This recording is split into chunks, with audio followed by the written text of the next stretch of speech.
Nossa reflexão está baseada no texto de Atos, capítulo 2, verso 17, que diz: Nos últimos dias, diz Deus, derramarei do meu espírito sobre todos os povos. E também no texto de 2 Timóteo, capítulo 3, verso 1, onde diz: Saiba disso, nos últimos dias sobrevirão tempos terríveis.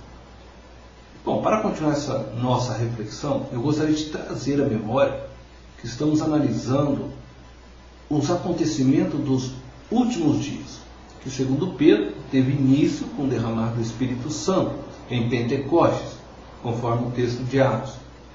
Dentro dessa visão, os últimos dias são anúncios de um avivamento. Bom, por outro lado, o apóstolo Paulo, conforme nós vemos em 2 Timóteo, capítulo 3, verso 1, ele apresenta os últimos dias como dias de dor, pois estes seriam tempos onde os homens se tornariam ainda mais egoístas, avarentos, enganadores, tempos de grandes heresias no meio cristão. Bom, em nossa reflexão, nós analisamos a igreja brasileira e tentamos identificar nela características que possam nos levar a afirmar que vivemos tempos de grande avivamento em nosso país. E apresentamos duas características de todo o grande avivamento. Todos os grandes avivamentos pós-Pentecostes possuíam a marca da perseguição. E todos os grandes avivamentos pós-Pentecostes possuíam a marca da valorização da palavra de Deus, acima de tudo. Então nós falamos sobre essas duas características. Mas hoje eu queria apresentar uma terceira característica. Todos os grandes avivamentos pós-Pentecostes possuíam a marca da santidade.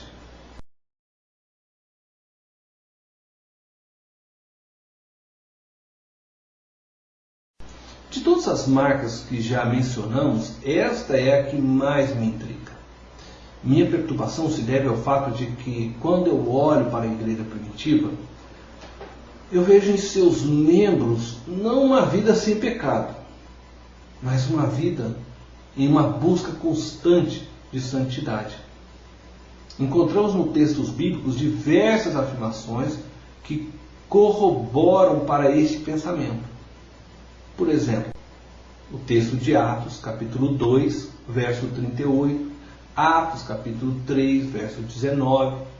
Nesses textos nós encontramos que a ênfase da pregação ela estava no arrependimento e reconhecimento que Jesus era o Filho de Deus, o Salvador.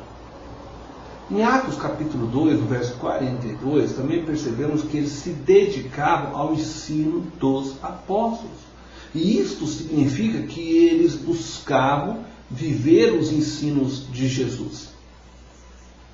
Em Atos 2, 43, em Atos 5, verso 11, nós percebemos que havia temor no meio deles. Em Atos 2, verso 4, em Atos 4, verso 8 e 31, nós vamos perceber que esses homens estavam cheios do Espírito Santo. Veja, eles buscavam arrependimento, essa era a ênfase da pregação, isso significava uma mudança de mente, uma mudança de atitude, uma mudança de valores, mudança de princípios. E eles passavam então agora a reconhecer que Jesus era o único objeto deles de adoração e Salvador e Senhor da glória de suas vidas. E eles se dedicavam então a viver os ensinos de Jesus. Havia temor, estavam cheios do Espírito. A esse estilo de vida, nós podemos chamar então de santidade. Era uma vida separada, consagrada plenamente a Deus e ao exercício daquilo que eles haviam aprendido com Cristo. A história da igreja primitiva é a história de homens e mulheres que abandonaram a religiosidade que era oferecida pelo judaísmo e por outras religiões também pagãs para servirem a Jesus Cristo. Porque não podemos ignorar que dentro da igreja primitiva haviam também gregos convertidos e pessoas de outras raças que se converteram ao ouvir o Evangelho. Então ela descreve o abandono da idolatria para servirem unicamente ao Deus vivo. E neste período da história, ídolos foram quebrados, livros de magias foram queimados. A igreja ela caminhava em direção à santidade, a uma vida de consagração total a Deus. E quando adentramos na história da reforma, nós descobrimos que este também foi um movimento que buscou tirar a igreja do pecado, do lamaçal de mentiras que ela estava firmada, da idolatria que já fazia parte até do culto cotidiano dos membros da igreja. A reforma ela foi um movimento de santidade, onde a igreja saiu das trevas para a luz, da idolatria para uma vida cheia do Espírito, da falta de conhecimento bíblico para um mergulho profundo na palavra de Deus. Devemos considerar que a igreja no século XVI ela estava fundamentada nas tradições e não mais na Bíblia. A igreja vendia o céu para os seus fiéis. E a salvação não era mais oferecida de graça mediante a fé. Não. A salvação era comprada pelos fiéis. E o pior, era manipulada pela igreja, pois a mesma podia ser tomada se estes não permanecessem fiéis à igreja. Enfim, no avivamento nós percebemos o movimento da igreja em direção à santidade. Há uma consagração da vida ao serviço e desejos de Deus. Há uma disposição de abandonar o mundo e suas concupiscências para viverem mais próximos de Deus.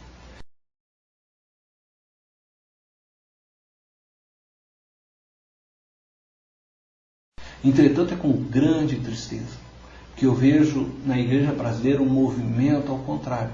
A igreja brasileira ela caminha em direção ao mundo e não em direção aos céus.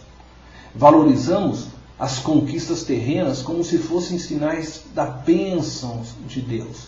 Ambicionamos o ter e não o ser. E Cristo disse ao jovem rico: deixa tudo e me segue. E nós dizemos hoje: conquiste tudo e me segue. Dizemos isso como desculpa para evangelizarmos. Jesus não tinha onde encostar a cabeça. Nós trabalhamos duramente para termos o melhor travesseiro de penas de ganso, fazemos disso a nossa prioridade. Esse é o evangelho que estão pregando nas mídias. A Bíblia diz que não podemos ser amigos do mundo e de Deus. E nós tentamos conciliar essa amizade como se ela fosse possível. Deus disse: de graça recebeste, de graça dai. Nós dizemos: é preciso pagar o preço para receber as bênçãos de Deus. As músicas, as mensagens, nossas vidas deveriam ser tudo direcionados para glorificar a Deus. Contudo, tudo é feito para glorificar o homem. É verdade que existem ainda muitas igrejas vivendo a verdade do Evangelho. Existem muitas igrejas labutando para proclamar um Evangelho puro. É verdade que ainda existem muitos pastores, homens de Deus, tementes a Deus, não apegados às coisas do mundo, não apegados ao dinheiro, não apegados ao status. Nós devemos honrar estes homens. Infelizmente, a grande maioria tem trocado os valores do reino pelos valores do mundo. E estes valores trocados nos afastaram da vida de oração, como os nossos pais possuíam. O temor a Deus se apagou. Basta vermos como tratamos as coisas de Deus hoje em nossas igrejas.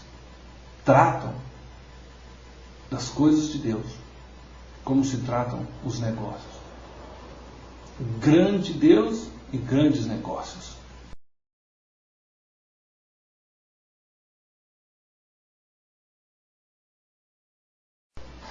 Louvo a Deus porque temos visto um avivamento em nossos dias, como Pedro descreveu em Atos.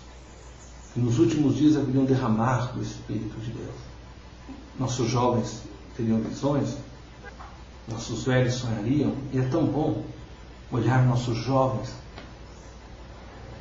trabalhando, tendo visões para transformar este mundo através do poder de Deus, através do amor de Deus. Os nossos velhos que deixam de olhar para a morte, mas ainda sonham nas almas que eles podem ganhar para Cristo. Esse é o cumprimento da palavra de Joel e da palavra de Pedro em Atos. Vidas estão se convertendo. O poder de Deus se manifesta das mais diversas formas por meio da sua igreja. Entretanto, ao mesmo tempo que nós vivemos esse avivamento, nós percebemos que a palavra do apóstolo Paulo também se cumpre. Heresias nascem todos os dias e a ganância de alguns homens se tornou maior do que o temor a Deus. O avivamento ele ocorre juntamente com as apostasias e heresias, conforme apresentaram Pedro e Paulo. Apenas que cada um olhou para os últimos dias com uma ênfase diferente, ou com um olhar diferente, mas os dois olhares são corretos. Cabe a nós estarmos atentos para sermos levados pelo vento do Espírito e não pelo vento do engano. Eu gostaria aqui de deixar algumas perguntas finais para esta reflexão. Quais características você identifica em sua igreja?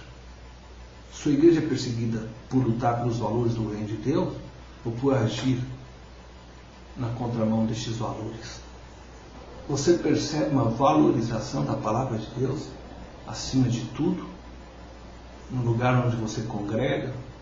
Existe uma preocupação por um caminhar em santidade? E quais características você identifica em sua vida pessoal? Você luta pela justiça? Você valoriza a palavra de Deus como a única regra de fé e prática? Você busca viver em santidade? Que Deus possa abençoá-lo.